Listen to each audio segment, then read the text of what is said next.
This is Brooke Wanser with the Franklin homepage. I'm here today with Alderman Mike Skinner from Ward 3, and we are doing candidate interviews for the upcoming Alderman election.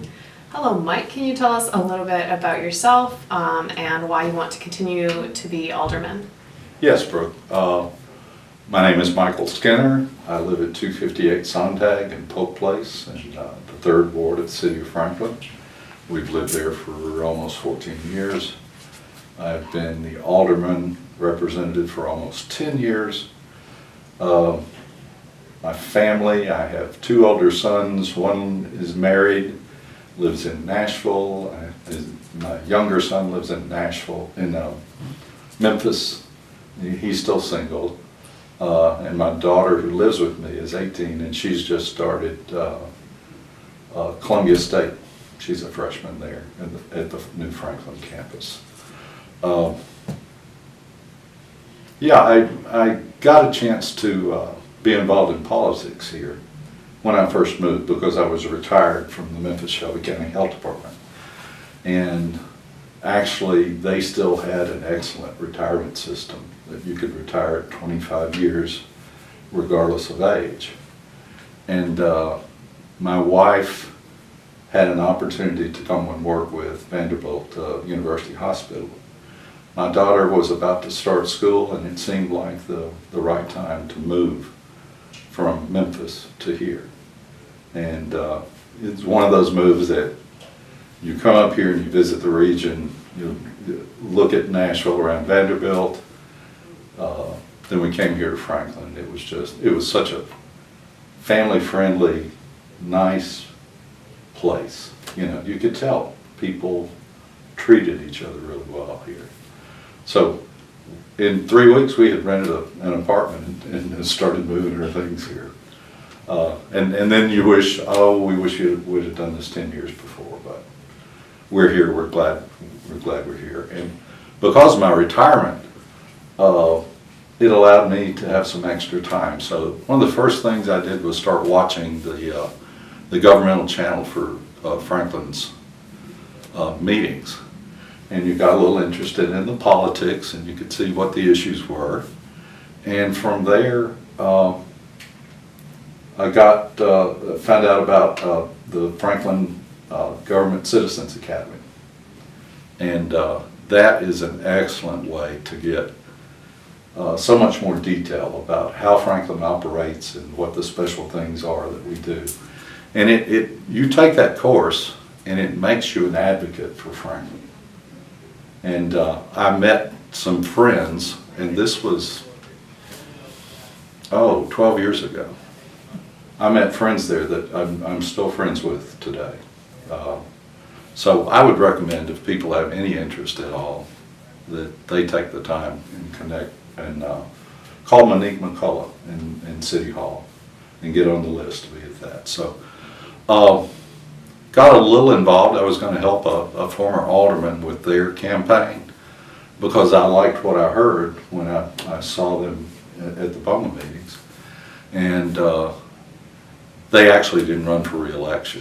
So it kind of got me thinking about that. And then people started, well, and I said, I'm new here. You know, nobody knows me. I can't run for office.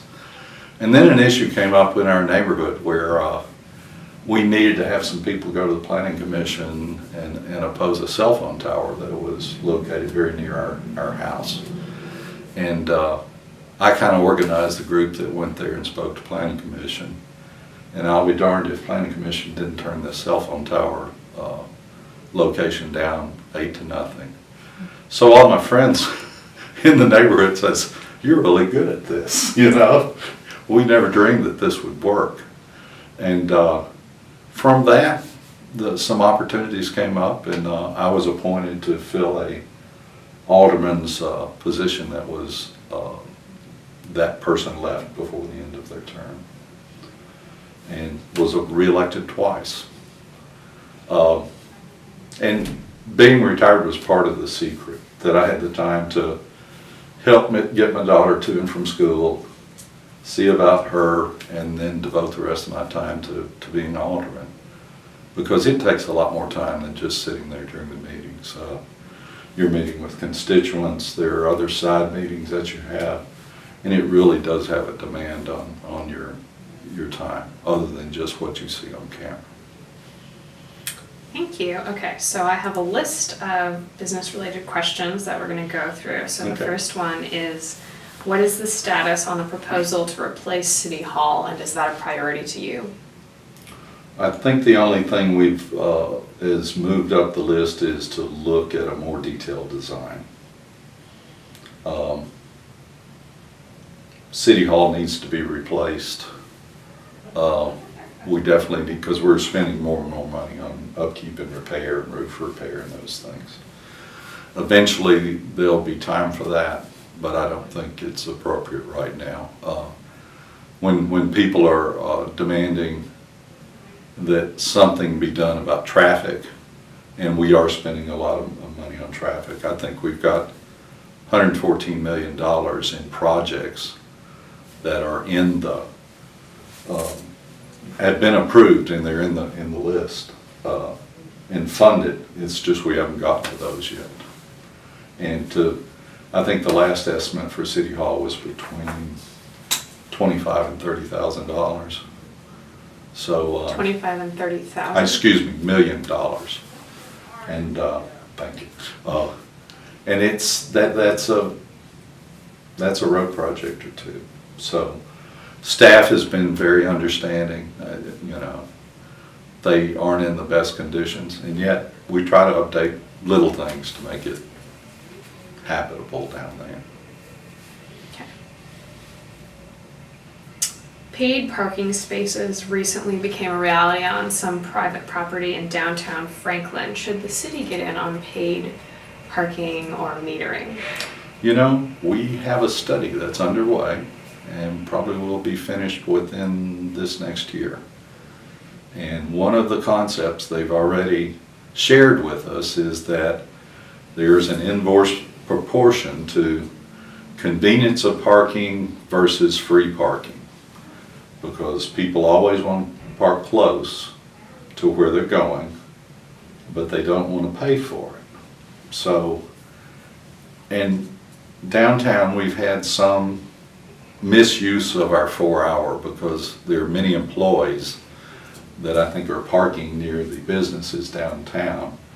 And so it's not really for visitors or for shoppers, because they'll go out and move their cars in 3.5 hours, so they won't get a ticket at the 4-hour limit. So it may be a combination of paid parking plus free lots that might not be as convenient as the street parking we have now.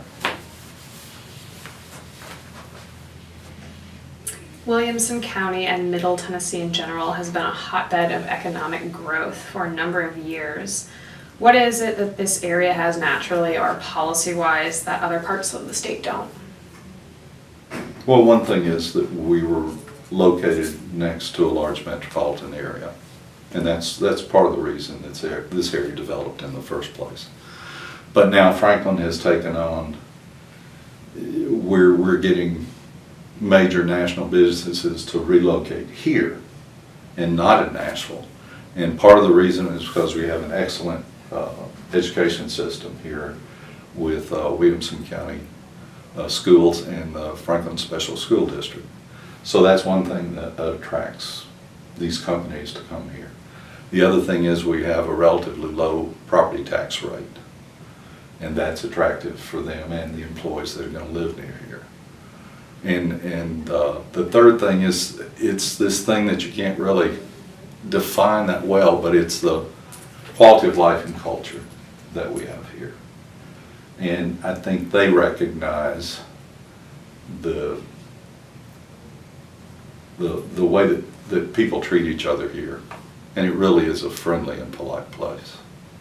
And I think they're just attracted because we have all these things that are available here, and we've done it repeatedly. And that's why you're seeing some of the major companies that are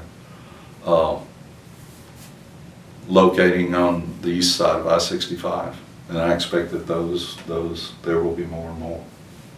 And that's good, because with those locations we have good jobs, when our kids graduate from school, they don't have to worry about going somewhere else to get a job. The jobs will be available, and it keeps our property values high too, because there is a demand for people to move here. So that's going to generate a higher market than you would if it was someplace that people weren't worried about. And that also produces more traffic. But I would rather have a high economy, good jobs growth, than empty streets and convenience of travel. So, but we're working at the travel. Some people call this corporate welfare, but has this area come to depend on corporate incentives too much for relocation or expansion? I don't think so. Probably the biggest has been the North American Nissan headquarters. And the way we did part of that incentive was what you call a TIF district. It's a tax incentive forgiveness. And what you do is you promise a certain area around that corporate headquarters that usually is undeveloped.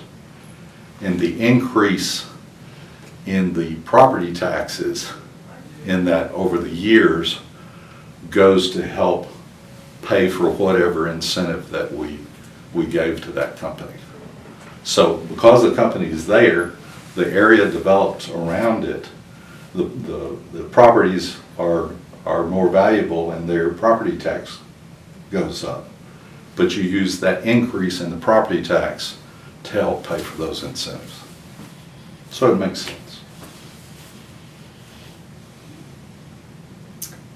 As traffic issues continue to rise, what is the future of public transit for the city of Franklin? I think the big difference will be public mass transit from the Middle Tennessee counties up to Nashville and back. We're all, you know, from the 60s car culture, it's hard for us to let go of those cars. But I think once people realize that they're spending almost an hour each way in their commutes, and if they can turn that commute into something that they ride in another public transportation in 20 or 30 minutes, I think it's going to be attractive. Now, the first step, the legislature this last year gave these Middle Tennessee counties the opportunity to do a referendum for an increase in taxes then that would be earmarked for these public transportation projects. Because you can't build multiple county, multiple city links to this without having a sustainable amount of money that you can depend on every year. And that means that everybody along the route of this public transit will have to agree to this referendum for them to put their part in it. And that way you don't have to worry about the whims of the government at the time. This is sustainable, it's earmarked for it, and that's the first big hurdle. I think the other things we can learn from other places, but to have that sustainable source of money is the one that's going to be key. What do you think the future of the Franklin Transit Authority is, the bus line?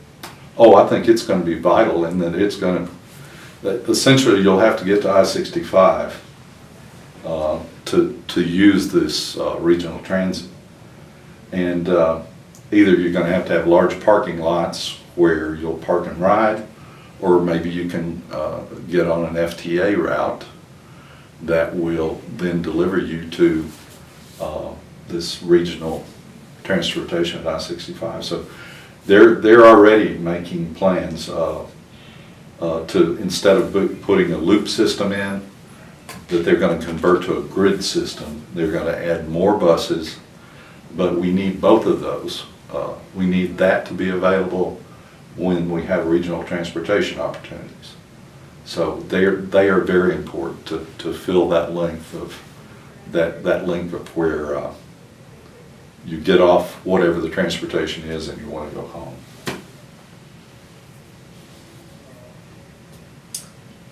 So on the topic of affordable housing, some call it workforce housing. On a chamber trip to Colorado recently, the local delegation was introduced to attainable housing. Do you believe this is an issue, and if so, is there a public role to be played in solving it? I haven't heard of the term obtainable housing. How is that defined? I could not tell you that because I did not go on the trip to Colorado. It's along the lines of affordable housing. Okay. Well, affordable and workforce housing actually have two different price points that are based on the percentage of income compared to the average wages in the metropolitan area. And also then what the average price points are. So affordable housing is for somebody that has a much lower income. Workforce housing then is the next level up. I don't remember what the cutoffs are, but it changes from year to year on what that is. Affordable housing is going to be hard to introduce home ownership simply because I think they announced last night the average price of a home in Franklin was $491,000. A major portion of that money is for land itself. So if you have to pay a significant amount for land, you don't have that much money left over to build the house itself. And the land's not going to get any cheaper here. So that's a hurdle that we have, and it's because of the high market demand for homes in the first place. Workforce housing is a little easier in that we have price points now. Simmons Ridge provides workforce housing prices. That's a new development that's on South Brothers Parkway on the other side of 65. And they're building and selling houses in that price point. It is difficult. We used to have a program for affordable housing in that if a developer had already had a plan submitted to the city and for a certain percentage of affordable housing in that development, he could ask for more density. But last year, the state legislature took that option away from us in that they passed a law that said that you couldn't use a percentage of that development as a guideline. So I think we're going to have to look at, house builders know how to build more reasonable houses. It may be, there'll be smaller structures within their overall development, but I think they have to think about that on the front end. I don't think we should develop this area over here is going to be affordable housing and this over here will be this and this. I think it's going to be a mixture, and it'll work well for everybody. As we need people to work in those developments, it would be good to have them located within the development. But we've got to find the incentives that make that happen with the developers. And I think they can do a good job if we just give the proper incentive.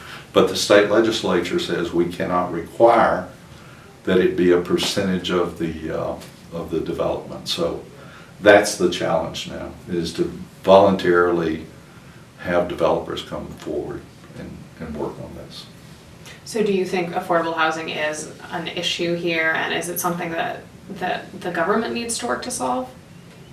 Well, I think our point is to help with these incentives to allow the developer to volunteer.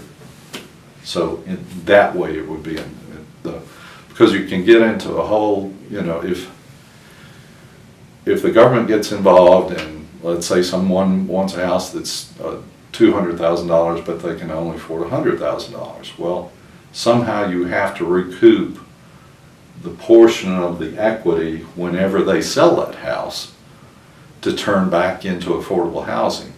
But that still doesn't mean the house is not going to appreciate and the equity is going up. So when that house sells maybe 10 years down the line, it's not going to be affordable housing anymore. So then we have to look for more spaces in Franklin to build more affordable housing. So that's sort of the difficulty of this, is to how do you maintain affordable housing in a rapidly rising price of homes here. Much of the infrastructure in Cool Springs was done in conjunction with developers who are required to contribute to support their contribution to traffic volume. How do you feel about this? Is it fair? Should it continue? Are you concerned that it could discourage economic development? Absolutely not. We've had impact fees for many, many years, and I haven't heard of anybody that didn't locate here because of the impact fees. The impact fees are monies that it's not just the road that is involved with that particular business in front of it or through it or next to it. It's how many trips that that type of business might generate throughout the city, and where improvements would have to be made because of the size of this development and so forth. It's a good thing. It helps for those newer areas to help improve the roads because they've located there. And it's completely reasonable. My next question is on green spaces. So how can we maintain greenways while also maintaining the rights of property owners? Greenways are a part of, one, our park system. We've had a plan that was developed over the last few years. That's the Franklin Parks and Greenways and Trails plan. And it gives us kind of a roadmap and a guideline on what kinds of things we need to do, what types of parks we need, where they might be located, and suggestions for trails, and to add more connectivity. I was involved in completing the Battlefield Park at the eastern flank. Right now it's a wonderful green space. There are walking trails there that you can get out and feel like you're in the middle of a pasture, and you're in the middle of Franklin. It's pet friendly. Kids, I see kids walking over there all the time, and that's over 100 acres right here in the middle of South Franklin. Now, another thing that's just been voted on in the last year is that we realized we needed another major park like Jim Warren for more organized team activities and ball fields, because that was part of the suggestions that in certain kinds of sports we needed more organized ball fields. So the city has funded on their next 10-year CIP plan a $13.3 million park that will be west of South Carruthers Parkway but east of I-65, and that will serve many of the citizens that will be there in the southeast part of Franklin. It will be ball fields, green space, and a real contribution to what we feel citizens need in that part of town. My next question is about residential communities. So there are new urban developments, sort of like West Haven, and then there's the traditional suburban residential communities. Do you think that neighborhoods like West Haven are what we're going to be seeing in the future, or something between the suburban and urban model? I think the urban model may develop along the corridor of I-65, but that will be a redevelopment because much of that is already occupied. And as regional transportation becomes available, I think that will be more popular for an urban setting. But we will always have the HOA suburban because there's a certain number of people that still want, the green grass, the yard, for a dog to run in. And I think we should be prepared to provide both. Do you think there are any concerns for mixed-use residential communities like West Haven or Berry Farms as we develop communities like this in the future? Are there any concerns with striking a balance? No, but you need to plan for that on the front end of the development. People need to know for mixed use on what's going to be located there, so that if it's important that they be near part of the commercial district, then they can locate that way. If they would rather be farther away from that, then they can choose accordingly on where they're going to live. But the key is to have it put in the development when the plan comes in, and not afterwards when people weren't expecting maybe some inclusion of some commercial areas that they might not value. We actually did that on Southeast Parkway,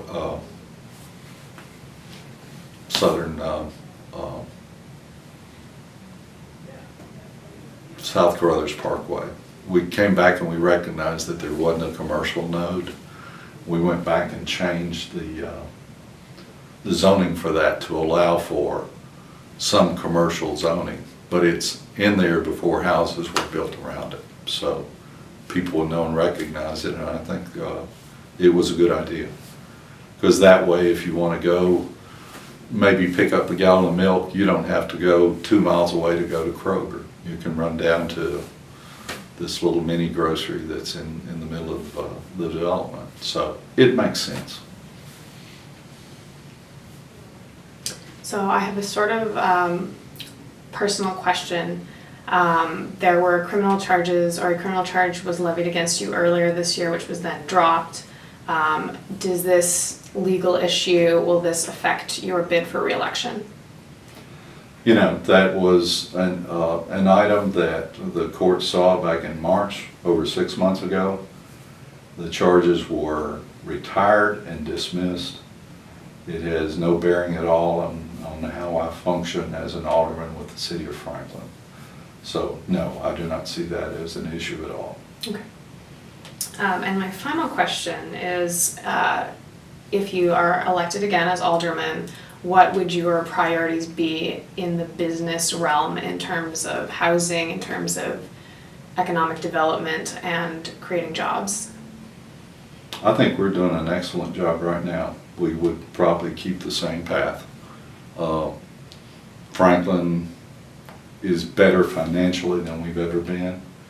We've remained a AAA bond rated city. I think one of 3 maybe in the state of Tennessee. And that's because we have excellent financial management. And as part of the leadership that makes those decisions, I helped get us there, even through the Great Recession. We have more and more businesses coming here because they like the atmosphere. So yes, we are a business-friendly city because we want the corporate headquarters and those kinds of things to locate here. Franklin itself has become more popular. We have these new amenities like the Pilgrimage Festival that had, again, another very successful weekend this last weekend. We've already seen some amazing numbers on just the advertising that Franklin gets that we would not be able to pay for because people enjoyed themselves so much here during that weekend. And that's just another part of the fabric of Franklin that attracts people here. We'll continue to support Williamson County Schools because with growth comes more demand for school buildings.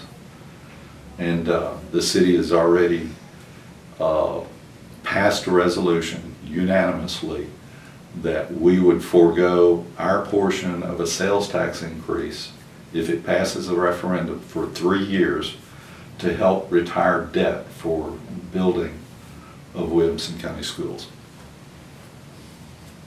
Are there any upcoming business projects that you are excited to tackle? We don't always know about those when a research company comes in to look at this. Now, the mayor and our city manager usually know, but until there's some incentive that we have to adopt a resolution, it's usually pretty quiet when these teams come in. So no, I'm not aware of anything right now. Okay. All right, well, thank you, Mike, for being here with us today. This has been Brooke Wanser with the Franklin homepage, bringing you Alderman candidate interviews for the 2017 election.